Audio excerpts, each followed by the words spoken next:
आप सभी का स्वागत है एक बार फिर से स्टार जीएस एकेडमी में। जैसे कि पहले मैंने भारतीय संविधान जो पढ़ाया था मैंने आपको, देखा जाए तो भारतीय संविधान यानी भारतीय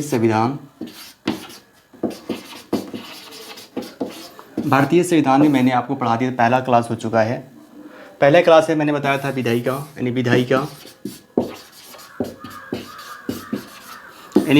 का मैंने बताया था 3 स्तर में बांटा था आपको। मैंने बताया था कि संसद और मैंने बताया था केंद्र स्तर बताया था मैंने।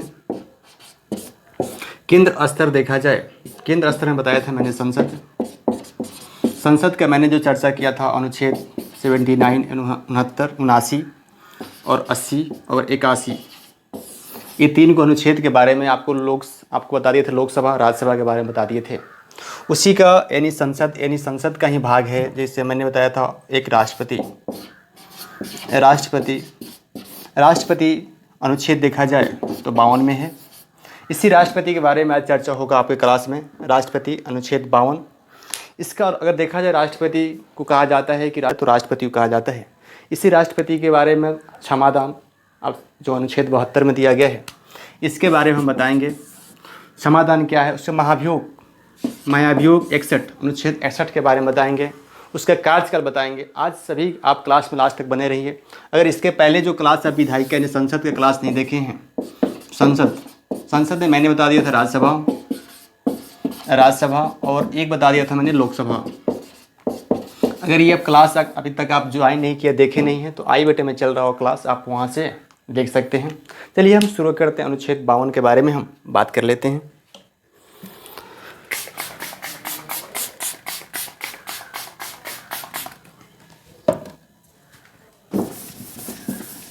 यानी मैंने राष्ट्रपति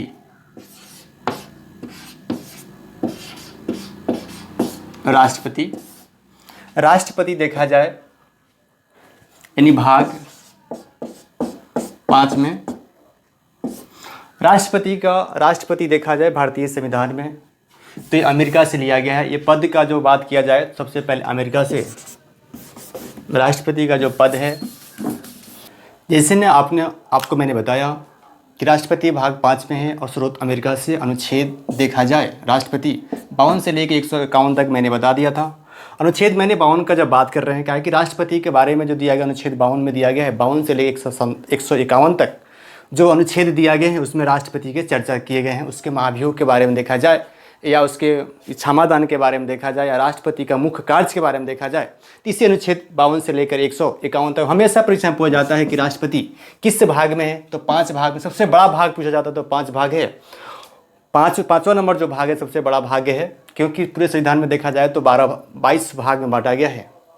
अनुसूचियाँ जो है 12 अनुसूचियाँ हैं। तो ये स्रोत जो है, ये जो राष्ट्रपति जो लिया गया है भारत में, वह अमेरिका से लिया गया है। अब बात कर लेते हैं। अनुच्छेद 52 कहता है कि भारत में एक राष्ट्रपति होगा। अनुच्छेद 52 में लिखा हुआ है कि भारत में एक राष्ट्रपति होगा। अनुच्छेद 53 कहता है कि संघ कार्यपालिका शक्ति यानी संघ का जो कार्यपालिका शक्ति जो होगा वह राष्ट्रपति में निहित होगा। यानी संघ के जितने भी कार्य होंगे, सेंट्रल के जितने भी कार्य होंगे वे राष्ट्रपति के अधीन होंगे, जिसका उपयोग संविधान के अनुसार या स्वयं या खुद से करे या अपने अभिनिष्ट पदाधिकारियों द्वारा कराया जाएगा। यानी राष्ट्रपति का जो काम है खुद से करेगा या किसी अभिनिष्ठ कर्मचारियों द्वारा वो करवाएंगे। ये काम करवाते हैं प्रधानमंत्री से। यानी ये खुद से काम नहीं करते हैं, जिससे कारण प्रधानमंत्री को इनका काम करना पड़ता है। अनुच्छेद 53 का बात है। अनुच्छेद 54 कहता है कि राष्ट्रपति के निर्वाचन, अनुच्छेद 54 में है कि राष्ट्रपति के निर्वाचन जो होगा वो निर्वाचन मंडल द्वारा, निर्वाचन मंडल जब हम पढ़ाएंगे आपको तो उसमें बताएंगे निर्वाचन मंडल के द्वारा होता है, जिसमें जो चुनाव में जो भाग लेते हैं वो संसद के निर्वाचित सदस्य, संसद के निर्वाचित जो सदस्य हैं वही भाग ले सकते हैं। अब संसद के मैंने बताया था आपको संसद में कि लोकसभा और राज्यसभा के जो सदस्य जीते हुए हैं, निर्वाचित हैं, वही सदस्य जो भाग ले सकते हैं। उसके बाद कहता है कि उसके बाद जो भाग लेंगे सभी राज्य जैसे 29 राज्य हैं, उस राज्य के विधानसभा के निर्वाचित सदस्य भाग ले सकते हैं, यानी MLA। यानी आप देखें जिस तरह सेंटर में लोकसभा होता है उसी तरह राज्य में राज्य विधानसभा होता है। जैसे सेंट्रल में लोकसभा मैंने पढ़ा है तो उसी तरह राज्य में राज्य विधानसभा होता है, ये भाग ले सकते हैं। अनुच्छेद 54 का बात हुआ। अब अनुच्छेद हम 55 का बात करेंगे। 54 नंबर में मैंने चर्चा किया था कि राष्ट्रपति के चुनाव में भाग ले सकते हैं कौन कौन, क्योंकि क्वेश्चन हमेशा हो जाता है क्योंकि संसद के निर्वाचित सदस्य और राज्य विधानसभा के निर्वाचित सदस्य भाग ले सकते हैं। लेकिन एक संशोधन होता है जिसका नाम 17वां संविधान संशोधन, यानी 17वां संविधान संशोधन, संविधान संशोधन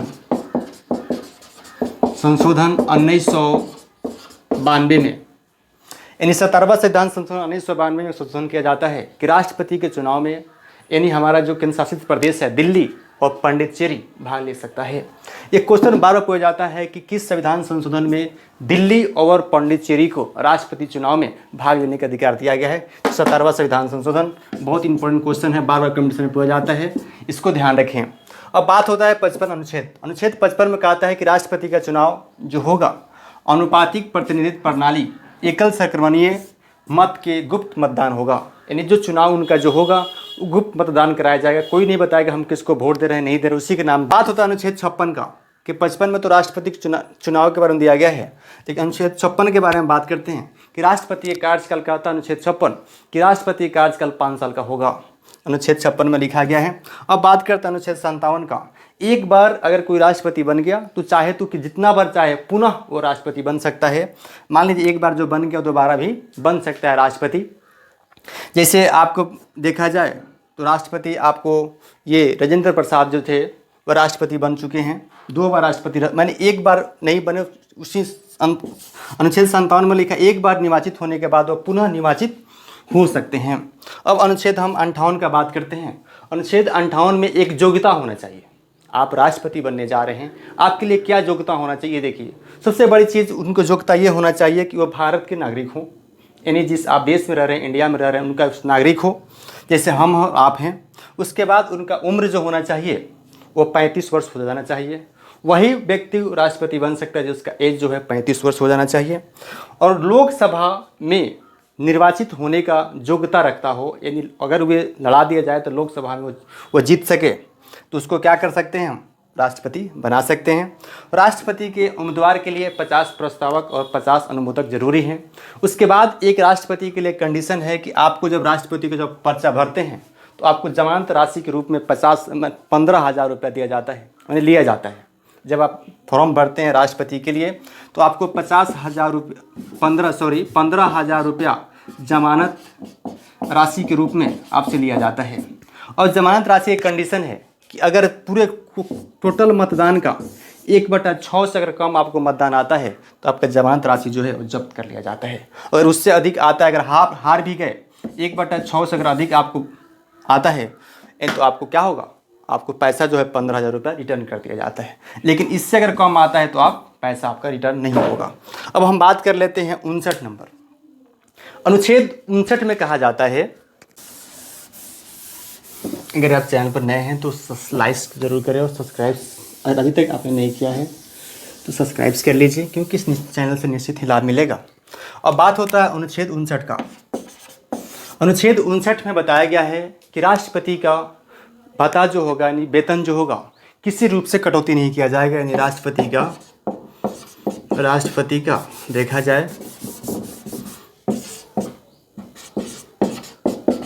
राष्ट्रपति का वेतन किसी रूप से कटौती नहीं किया जाता है, ना जीएसटी लिया जाएगा ना कोई टैक्स लिया जाएगा। अब बात करता है 60 नंबर। 60 नंबर में कहा जाता है कि राष्ट्रपति का जो शपथ ग्रहण जो होगा, राष्ट्रपति पद पर जब उम्मीदवार जीत के जब चुनाव जीत के आएंगे तो उनका शपथ ग्रहण होगा। यानी शपथ ग्रहण जब होगा, शपथ ग्रहण में वे कौन कराएगा तो सर्वोच्च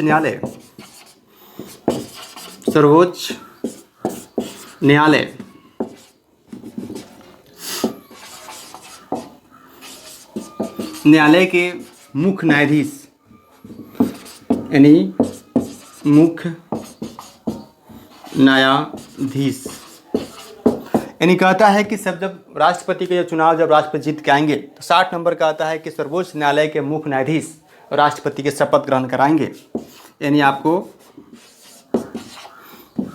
शपथ ग्रहण कराएंगे। अब आपको ये पता लग गया कि राष्ट्रपति का अनुच्छेद 60 में लिखा हुआ है कि राष्ट्रपति का जब राष्ट्रपति चुनाव जीत के आएंगे तो उनका शपथ ग्रहण कौन कराएंगे? मुख्य न्यायाधीश कराएंगे। और ये राष्ट्रपति अगर त्यागपत्र देना चाहते हैं तो उपराष्ट्रपति को दे सकते हैं। हम बात कर लेते हैं अनुच्छेद 61 का। अनुच्छेद 61 में बताया गया कि राष्ट्रपति पर एक कंप्लेन लगता है, सबसे बड़ा आरोप लगता है कि राष्ट्रपति अगर कोई चीज़ घोटाला कर दिए हैं या संविधान के अनुसार अगर कार्य नहीं करते हैं तो चाहे तो संसद के लोग चाहे इस पे तो इनको ऊपर क्या कर सकता है? कंप्लेन कर सकता है। उसी का नाम महाभियोग है।